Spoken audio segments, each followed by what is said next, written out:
वसई पूर्वेतील वसंत नगरीतल्या शेठ विद्या मंदिर मतदान केंद्रावर आज तणाव निर्माण झाला। माजी आमदार क्षितिज ठाकूर यांना आत प्रवेश का दिला यावरून भाजप कार्यकर्त्यांनी गोंधळ घातला। भाजप आणि बविया कार्यकर्त्यात वाद झाला तर परिस्थिती आवरण्यासाठी पोलिसांनी लाठीचार्ज केला। वसई पूर्वेच्या वसंत नगरीतील सेठ विद्या मंदिर मतदान केंद्रावर मतदानादरम्यान तणाव निर्माण झाला।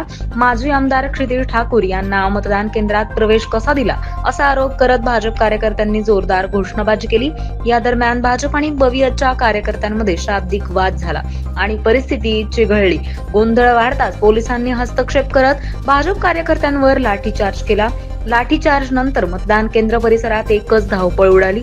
पोलिसांच्या लाठीचार्ज मधून भाजप कार्यकर्ते पळताना दिसत असल्याचा व्हिडिओ सध्या सोशल मीडियावर व्हायरल होतोय। या घटनेमुळे परिसरात काही काळ तणावाचं वातावरण निर्माण झालं होतं, मात्र सध्या परिस्थिती नियंत्रणात असल्याचं पोलिसांकडून सांगण्यात आलंय।